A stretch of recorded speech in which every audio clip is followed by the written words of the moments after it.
What is an accent? What does your accent mean to you? Do you feel confident about your accent? So good evening, fellow Toastmasters and most welcome guests. I'm so delighted to be here in Greece. It's the nearest I've ever been to it. In fact, I've wanted to visit for many years, but this will have to do for tonight. So I'm very delighted to be invited. Thank you.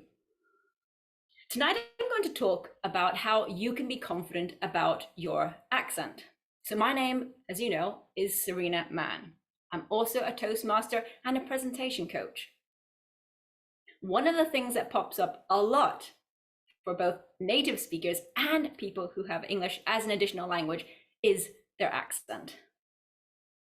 So today I'm going to talk about 3 core areas to help you to be more confident about your accent. First thing I'm going to do is talk about the common fears associated with why we can feel uncomfortable about our accent. Then I'll talk about actually what it means to what the word accent means and how it's different from pronunciation. And lastly, I'll talk specifically about owning your accent and speaking with confidence with whatever accent you have. Does that sound good? Can I have a thumbs up if that sounds good to you? Yeah, great. Thank you. It's also going to be interactive. I will be asking a few questions throughout, but there's also going to be a lot of time at the end for questions and discussion, because it's not just about me speaking at you today. It's about embracing the idea of accents and how we can all be more confident. So let's work together and have an open discussion, including questions, so that we can all help one another to feel more confident. So the first thing I want to mention about in terms of the common fears about accent is we need to understand clearly what is an accent first of all. Okay, maybe you've thought about that before. There was quite a bit of discussion at the beginning. You know, what actually is an accent? So your accent effectively is an indicator of where you're from or where you spent your childhood, because your accent forms when you're a child. It becomes more or less permanent by the time you're about 12. And although you can change your accent when you're an adult, it's a little bit harder to do. So all your accent is really is indicating where in the world or where in the region you're from. So why should it be such a big deal? Your accent is a big deal because it carries more than that. So there was some discussion at the beginning about speaking with, the Queen's English and so on, and someone is saying, why are you speaking with this accent? I find this very interesting because accent is so much more than just where you're from and where you've lived, and that's the truth. So first of all, I'm going to say a little bit about why, for instance, native speakers can worry about their accents, and then we're going to talk about when you have English as an additional language. So I work with a lot of people who are mostly native speakers and who worry about their accents, and there's good reason. So here in the UK, for instance, there's lots of history behind accents, as there is in any country. But for me, I mostly know about the UK because that's where I'm based. In the UK, then there's a history of your accent representing your social status. So in the olden days, then you might have what they would call a working class accent, meaning maybe you're not very educated or you're not very wealthy, and you would be judged accordingly. Or if you spoke with a more posh accent, I don't know, the Queen's English, then you'd be considered more wealthy or more educated. So your accent doesn't just represent the region you're from. It's not that simple. It carries with it a lot of judgment, and often we can fear this judgment. So it's not actually worrying that people will know where we're from. It's worrying about what goes with that. Now, in the olden days in the UK, you couldn't present on television or you couldn't work in journalism, for instance, if you did not speak with what's called a BBC accent. So regional accents were not allowed. Okay, these days things have changed, but people are still very conscious about this. I have friends who feel they speak with a very posh accent and they worry what people will think because they're not posh. Okay, so there are many reasons we can have these fears. Now, what about people like many of you here this evening? You have English as an additional language. Some of the fears that can pop up are, for instance, worrying that you can't be understood clearly enough, or that you'll be judged in some way, that you'll sound different from the way you speak your native language. Now, I'd at this point like to open it up and ask you to share with me what your fears are about your accent. Okay, if you can write that in the chat box. That would be great if you'd like to share. So what really worries you about your accent? In particular, when you're presenting in front of people. Okay, so not being understood. People laugh. Appear very gelid.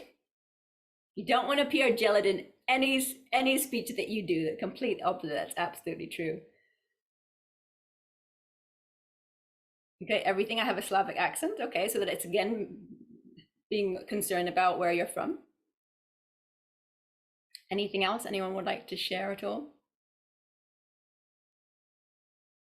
Oh yes, so that's a pronunciation. If I say something wrong, making a mistake, using the wrong accent, not appearing natural. Okay, fantastic. So there's lots and lots of concerns here. Some of them are to do with accent, some of them are to do with pronunciation, which is what I'll talk about in the next bit. Okay, so thank you so much for sharing. I really appreciate looking less intellectual, even stupid because I don't know how to say something. Yes. Okay, so these are all really, really valid concerns, of course. And it's something that can affect many, many people who have English as an additional language. So before I launch into looking at these areas of accent in particular and how to cope with these fears, I'd like to share a little bit of my story, because who am I to talk about accent? I mean, English is not my second language, so who am I to talk about accent? So I'm going to tell you a little bit about my story. I was brought up in Canada as a child, and yet my father, who was British, insisted I speak with a British English accent. Okay, so that was his thing.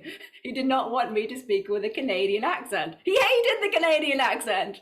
Okay, he said, I'm bringing my children up. We're all living in Canada, but I cannot bear the accent. I do not want my children to speak with a Canadian accent.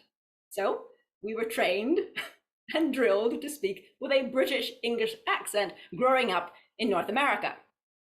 The result of that, of course, is a mixed accent, because a child picks up the lingo, picks up the accent wherever they're living. Okay, so I was at school in North America. Of course, I'm going to be picking up that accent. So all my life, I've spoken with a mixed accent. And as you know, in your studies of when you've trying to learn English and so on, a good English teacher will always recommend choosing one accent, right? So if you're Greek and you're learning English, they'll say, don't mix your accents. Speak either with a British accent or an American accent, but don't mix them. Okay, because that doesn't go down well. People just get confused. So I myself now have spoken with a mixed accent my entire life.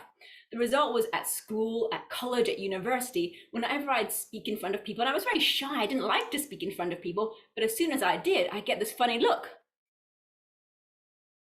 What's the accent? What is it?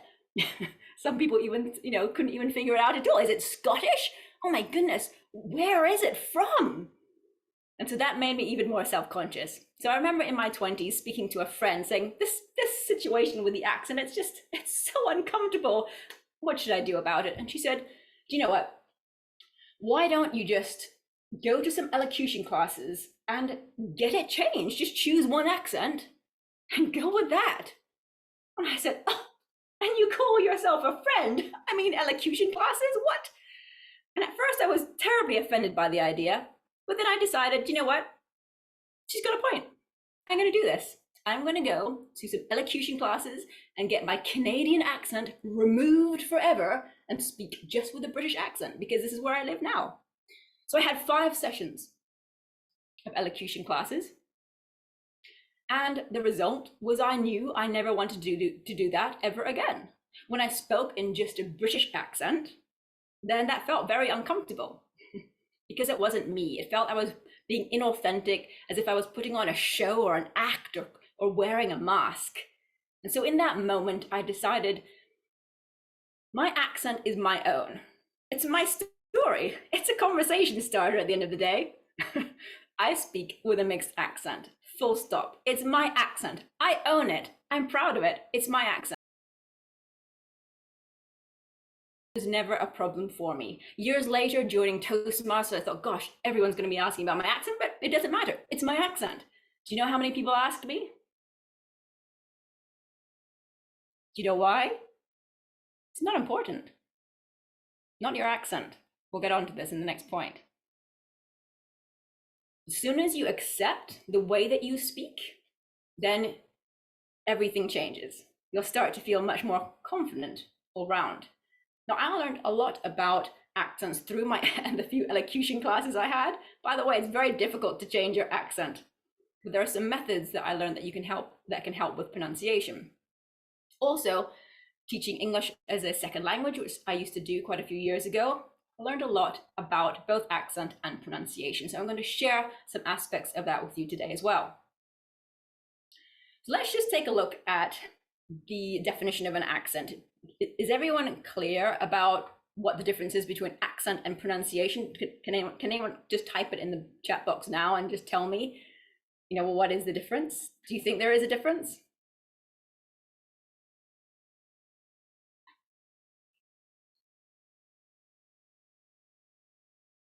Okay, so not sure. Oh, okay.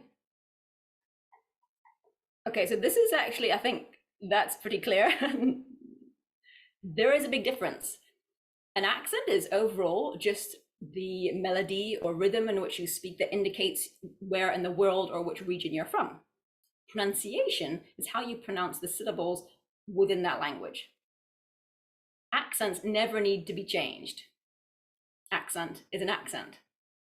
If we don't feel confident about it, that's because we don't feel confident about other issues like our identity. Does our accent represent our wealth, our status, and so on? In which case it's about working with our identity and self-acceptance.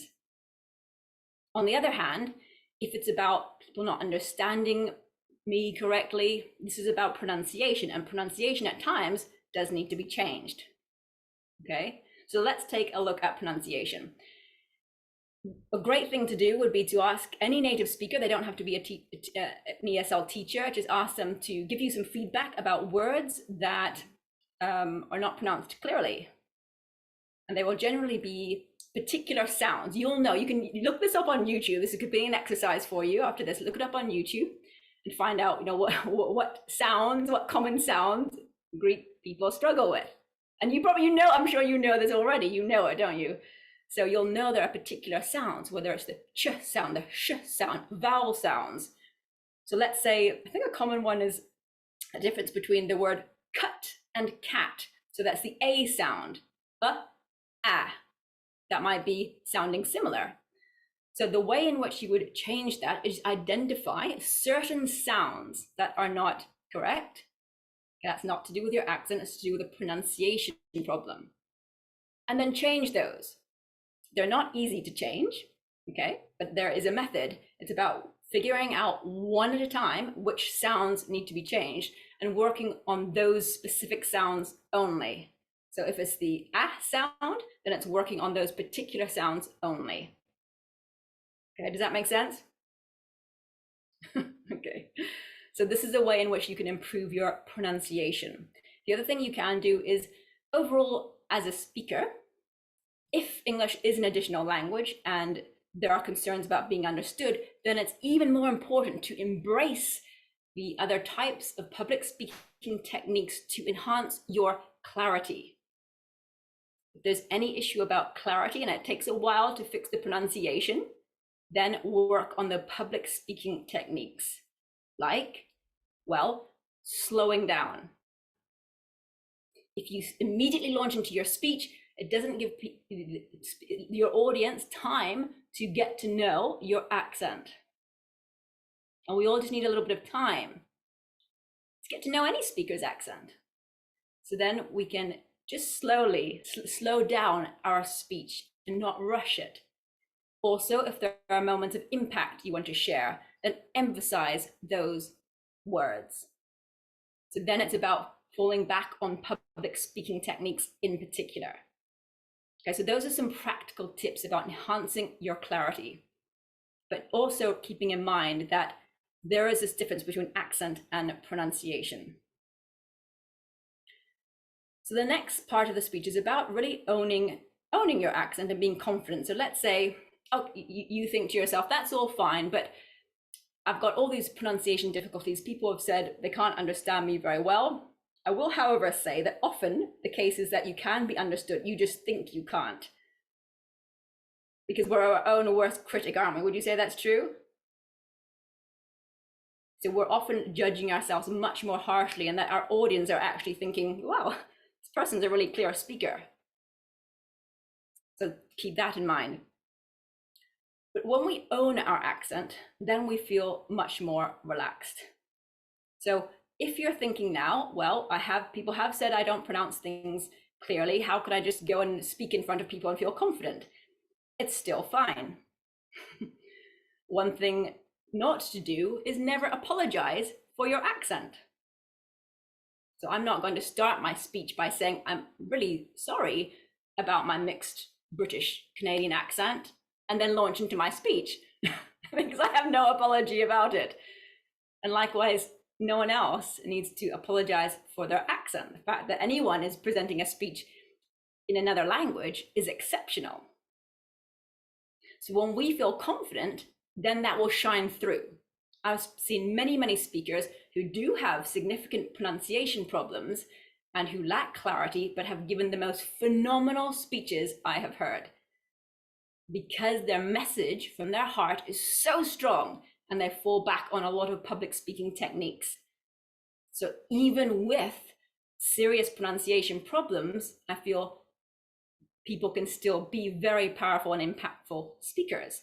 And then of course, along the side, then it's about working with that pronunciation. So I hope that I've covered the main aspects of pronunciation. I want to leave time for some questions and discussion, so I want to bring this to a close. Ultimately, we've looked at really what is an accent and the different fears people can have about this, and you've shared some of yours. In particular, people laughing at you or judging and so on. We've also looked about the differences between accent and pronunciation and how you can really start to own your own accent. And as soon as you start to feel more confident, then you'll feel less inclined to feel that people are judging you. And if people ask you about your accent, overall, it won't be a problem for you. When it's not a problem for you, overall, it won't be a problem in your experience when you present. That's what I've discovered through my own experience and from others. So now it's over to you. I've spoken enough. I hope that has helped in some way for you to shine and speak with confidence, no matter what your accent, no matter what your levels of pronunciation, and to really go out there and just deliver your message no matter what. So now it's over to you. If you have any questions or comments, anything you'd like to share, I'd love to hear them. So thank you very much. Now over to you.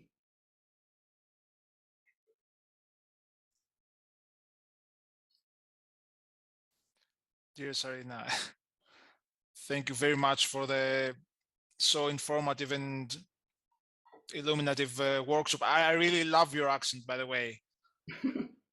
Thank you very much. Would you like to make some question and answers? Yes, or yes, yeah. Sure. If anyone has any questions, Carry on, yes. Does anyone have anything you'd like to ask? You can unmute yourself and yeah. Hi. Well, I have a comment, two comments actually, that I think they are going to help everybody. One is to remember that in its pronunciation, in its accent, I'm talking about American and British accent, there are differences. For example, we have the word massage, and then some people say massage. And I believe it's mashes in in the States and massage in the British. This is the thing that I always confuse, which one says what. Yes. So a word might have a different pronunciation. That's number one. Number two, what I found helpful with my students is that whenever they have a question and I'm not there, I tell them, look, I can't be with you all the time to correct your pronunciation so that it's clear for you and you feel comfortable. So just go on the net, go to Google Translate or just type the word, and there is an icon of a loudspeaker, and if you just press it, then you hear the pronunciation, and that might be helpful. That's really helpful. Yes, it's a great idea. Absolutely. There are so many tools on the internet. Listen to how it's pronounced. Absolutely. Yeah, thank you. There's one question here as well about, so an accent is something we cannot change, but pronunciation is something we can. You can change both. But the point is that the accent never needs to change, because it's just an indicator of where in the world you're from. That never actually needs to change unless you just really want to change it. Like for me, if I wanted to decide, okay, I just want a British accent, it can be changed. It is not easy to change an accent though. With your pronunciation, often it is a good thing to change pronunciation, because it means it will just enhance the clarity of what you're saying, and some words will be pronounced incorrectly.